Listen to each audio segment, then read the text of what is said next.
Hi, ഞാൻ doctor Ambili, Q1 health കെയറിലെ life style ഫിസിഷ്യനാണ്.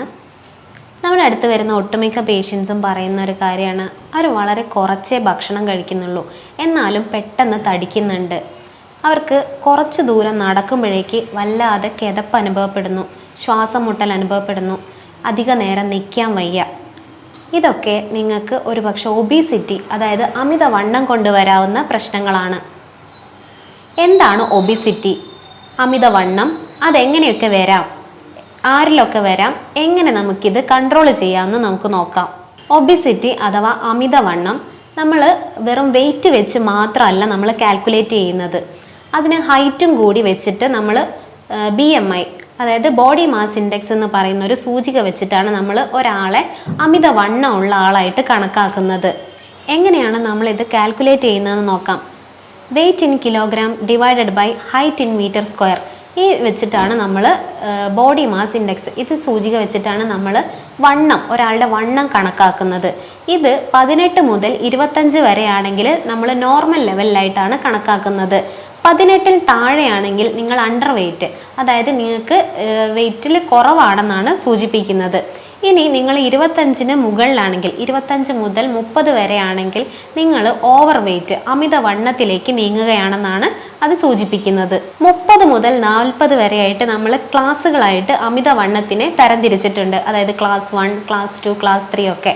ഇതൊക്കെ നിങ്ങൾക്ക് ഡേഞ്ചറസ് ആയിട്ട് വരുന്ന അമിതവണ്ണത്തിൻ്റെ സൂചകങ്ങളാണ്. ഇനി നമുക്ക് എന്തൊക്കെ കാരണങ്ങൾ കൊണ്ട് ഒബിസിറ്റി വരാമെന്ന് നോക്കാം. മെയിനായിട്ട് 2 കാര്യങ്ങളാണ് പറയുന്നത്, എൻഡോജീനിയസും എക്സോജീനിയസും. എക്സോജീനിയസിൽ മെയിനായിട്ട് പറയുന്നത് വ്യായാമത്തിൻ്റെ അഭാവം തന്നെയാണ്. നമ്മൾ ആരും ഇപ്പം വ്യായാമം ചെയ്യാനൊന്നും അധികമായിട്ട് മെനക്കെടാറില്ല. എല്ലാവരും ഓരോ കാര്യങ്ങളായിട്ട് മുന്നോട്ട് പോകുന്നു. കൂടാതെ തെറ്റായിട്ടുള്ള ഭക്ഷണ രീതി, അതും നമുക്ക് ദോഷകരമാണ്. ഇത് നമ്മളിൽ കൂടുതൽ കൊഴുപ്പടിയാനും കാർബോഹൈഡ്രേറ്റിൻ്റെ മെറ്റബോളിസം കുറയാനും അങ്ങനെ നമ്മളിൽ കൂടുതലായിട്ട് ഫാറ്റ് ഡെപ്പോസിഷൻ വരാനും ഒക്കെ കാരണമാവുന്നുണ്ട്. ഇനി പറയുന്നത് എൻഡോജീനിയസ് ആയിട്ടുള്ള കാര്യങ്ങളാണ്. അത് നിങ്ങൾക്ക് ചിലപ്പോൾ ചില രോഗങ്ങളെ കൊണ്ട് വരാവുന്നതാണ്. ഇനി നിങ്ങൾ ചിലപ്പോൾ ഹൈപ്പോതൈറോയിഡ്സ് ഒക്കെ ഉള്ള ആളാണെങ്കിൽ നിങ്ങൾക്ക് ചിലപ്പോൾ വണ്ണം വയ്ക്കാനുള്ള സാധ്യത അധികമാണ്. അല്ലെങ്കിൽ നിങ്ങൾ ഹോർമോണൽ ഇംബാലൻസ് ആയിട്ടുള്ള PCOD ഒക്കെ വരികയാണെങ്കിൽ നിങ്ങൾക്ക് ചിലപ്പോൾ തടി വയ്ക്കാനുള്ള ഒരു ടെൻഡൻസി കൂടുതലായിരിക്കും. ഇതിന് പുറമെ ആയിട്ട് നിങ്ങൾ ചില മരുന്നുകൾ, അതായത് ചിലപ്പോൾ പ്രമേഹം, ടൈപ്പ് 2 ഡയബറ്റീസിനൊക്കെ മരുന്ന് എടുക്കുന്ന ആളാണ് നിങ്ങളെങ്കിൽ ചിലപ്പോൾ തടിക്കാനുള്ള ഒരു പ്രവണത കാണുന്നുണ്ട്.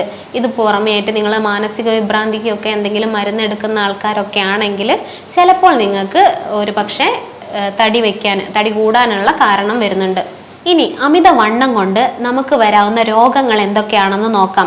ആദ്യമായിട്ട് പറയുന്നത് പ്രമേഹം, ടൈപ്പ് 2 ഡയബറ്റീസ് മെലിറ്റസ് ആണ്. നമ്മളിൽ അമിതവണ്ണം കൂടുന്ന സമയത്ത് അതുവഴി ഇൻസുലിൻ റെസിസ്റ്റൻസ്, കാർബോഹൈഡ്രേറ്റിൻ്റെ മെറ്റബോളിസം കുറയുന്നു, ഇൻസുലിൻ്റെ റെസിസ്റ്റൻസ് കൂടുകയും ഇത് മെറ്റബോളിക് സിൻഡ്രം പോലെയുള്ള അവസ്ഥകളിലേക്ക് എത്തുകയും ചെയ്യുന്നു. ഇങ്ങനെ നമുക്ക് പ്രമേഹം, അതായത് ടൈപ്പ് 2 ഡയബറ്റീസ് മെലിറ്റസ് ഒക്കെ ഉണ്ടാവാൻ കാരണമാകുന്നുണ്ട്. അടുത്തതായിട്ട് പറയുന്നത് ഹൈപ്പർ ടെൻഷൻ, അതായത് അമിതമായിട്ടുള്ള രക്തസമ്മർദ്ദമാണ്. ഇതും നമ്മൾക്ക് അമിതമായിട്ടുള്ള പൊണ്ണത്തടി കൊണ്ട് വരാവുന്നൊരു അസുഖമാണ്. ഇതിന് പുറമെയായിട്ട് ഓസ്റ്റിയോ ആർത്രൈറ്റിസ്, അല്ലെങ്കിൽ രാത്രിയിൽ നമുക്ക് വരുന്ന കൂർക്കം വലി, ഒബ്സ്ട്രക്റ്റീവ് സ്ലീപ്പ് അപ്നിയ എന്ന് പറയും. ഇത് നമ്മളുടെ ഓക്സിജൻ്റെ അളവ് കുറയുന്നത് വഴി ഉണ്ടാവുന്നതാണ്. ഓസ്റ്റിയോ ആർത്രൈറ്റിസ്, PCOD ചെറുപ്പക്കാരിൽ വന്ധ്യത പോലുള്ള അവസ്ഥകളിലേക്ക് എത്തിക്കുന്നതാണ്. പൊണ്ണത്തടി മൂലം ഹാർട്ടിൽ നിങ്ങൾക്ക് ഹാർട്ട് അറ്റാക്ക് പോലെയുള്ള അസുഖങ്ങൾ വരാൻ സാധ്യത കൂടുതലാണ്.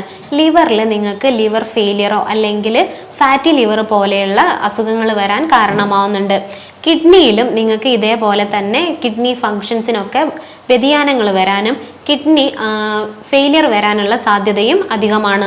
നേരത്തെ പറഞ്ഞതുപോലെ നിങ്ങൾ എന്തെങ്കിലും മരുന്ന് കഴിക്കുന്നവരാണെങ്കിൽ, അതായത് സ്ഥിരമായിട്ട് സ്റ്റിറോയിഡൽ അല്ലെങ്കിൽ ഹോർമോണൽ പിൽസ് ഒക്കെ എടുക്കുന്ന ആളാണെങ്കിൽ നിങ്ങൾക്ക് അമിതമായിട്ട് വണ്ണം വയ്ക്കാനുള്ള സാധ്യത കൂടുതലാണ്. അതുമൂലം പൊണ്ണത്തടി വയ്ക്കാനുള്ള സാധ്യതയും അധികമാണ്.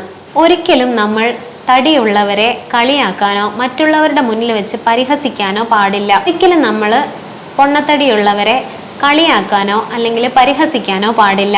നമ്മുടെ സ്കൂൾ ലൈഫ് മുതൽ ഇത് നമ്മൾ കേട്ട് വരുന്നതാണ്. അതായത് സഹപാഠികളിൽ നിന്നോ അധ്യാപകരിൽ നിന്നോ അല്ലെങ്കിൽ നാട്ടുകാരിൽ നിന്നോ മറ്റ് ബന്ധുമിത്രാദികളിൽ നിന്നോ ഒക്കെയുള്ള ഈ കളിയാക്കലുകൾ അല്ലെങ്കിൽ പരിഹാസപ്പെടുത്തലുകൾ ഒരു പക്ഷേ അവരെ മാനസികമായിട്ട് ഡിപ്രഷനിലേക്ക് നയിച്ചേക്കാം. ഇതുവഴി അവർക്ക് സമൂഹവുമായിട്ട് ഒറ്റപ്പെട്ട് വേറിട്ട് നിൽക്കേണ്ട അവസ്ഥകൾ വരെ വരാവുന്നതാണ്. ഇതൊക്കെ അവരുടെ മാനസികാവസ്ഥയെ ഭയങ്കരമായിട്ട് ബാധിക്കുന്നതാണ്. അമിത വണ്ണം ഉള്ളവരിൽ സെക്ഷൽ ലൈഫ് പോലും കാര്യമായിട്ട് സാറ്റിസ്ഫൈ ചെയ്യാൻ പറ്റാത്ത അവസ്ഥയിലേക്ക് എത്തുകയും ഇതും അവരെ കടുത്ത മാനസിക സമ്മർദ്ദത്തിലേക്ക് എത്തിക്കുകയും ചെയ്യുന്നു. ഇനി നമുക്ക് എന്തൊക്കെ ചെയ്തുകൊണ്ട് നമ്മുടെ ഒബിസിറ്റി അമിതവണ്ണം കുറയ്ക്കാമെന്ന് നോക്കാം.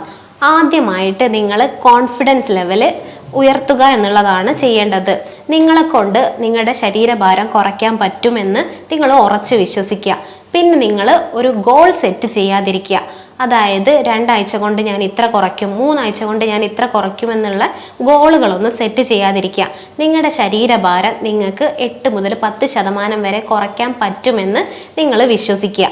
അതിനനുസരിച്ചിട്ടുള്ള കാര്യങ്ങൾ, അത് വ്യായാമമായിക്കോട്ടെ, ആഹാരശീലങ്ങളായിക്കോട്ടെ, ഉറക്കം, ഇതൊക്കെ നിങ്ങൾക്ക് ഫോളോ ചെയ്താൽ നിങ്ങളുടെ ശരീരഭാരം നിങ്ങൾക്ക് തന്നെ കുറച്ച് കൊണ്ടുവരാവുന്നതാണ്.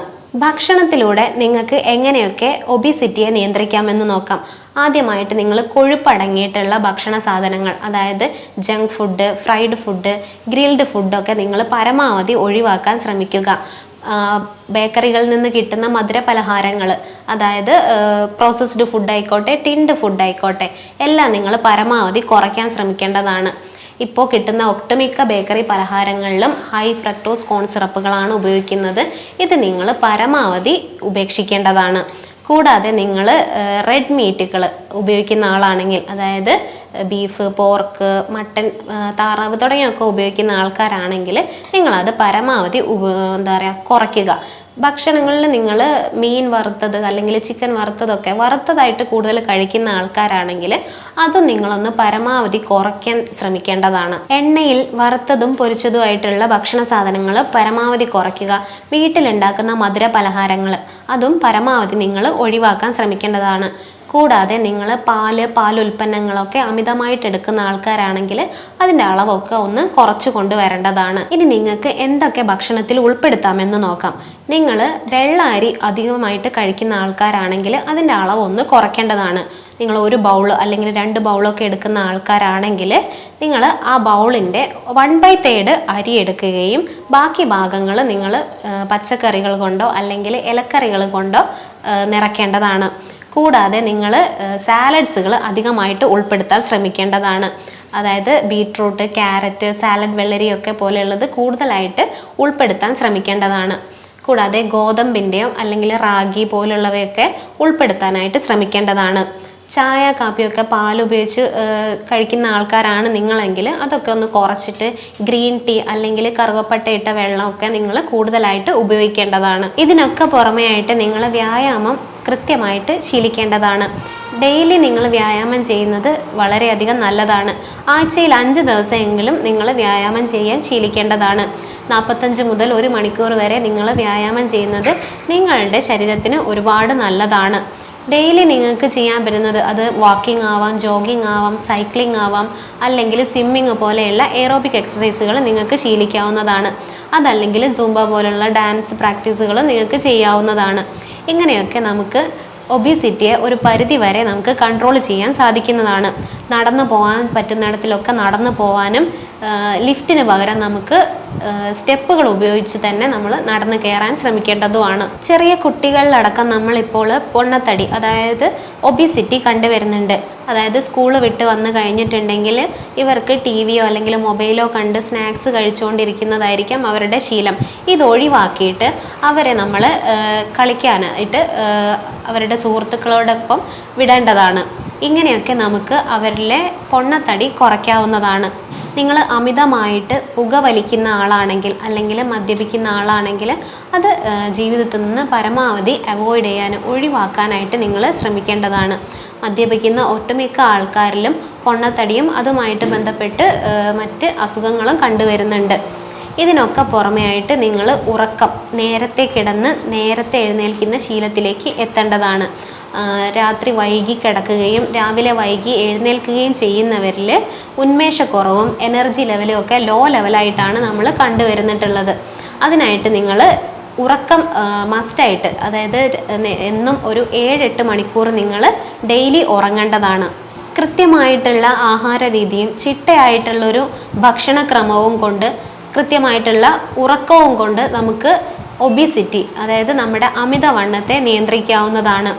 കൂടാതെ ഹോമിയോപ്പതിയിൽ ഇതിന് കൃത്യമായിട്ടുള്ള മരുന്നുകൾ ലഭ്യമാണ്. നമ്മുടെ ക്ലിനിക്കിൽ വരുന്ന പേഷ്യൻസിനെ അവർക്കനുസരിച്ചിട്ടുള്ള ഡയറ്റ് ആൻഡ് റെജിമെൻ ഫോളോ ചാർട്ടൊക്കെ നമ്മൾ കൊടുക്കുകയും അതിനനുസരിച്ചിട്ടുള്ള വ്യായാമങ്ങളും നമ്മൾ പറഞ്ഞു കൊടുക്കുന്നു. ഇതനുസരിച്ച് അവർ നീങ്ങുന്ന സമയത്ത് അവർക്ക് ഒരു 5-6 മാസത്തിനുള്ളിൽ തന്നെ അവർക്ക് കാര്യമായിട്ടുള്ള റിസൾട്ട് കാണാവുന്നതാണ്. അടുത്തൊരു വീഡിയോയിൽ പുതിയ ടോപ്പിക്കുമായിട്ട് വരാം. നന്ദി.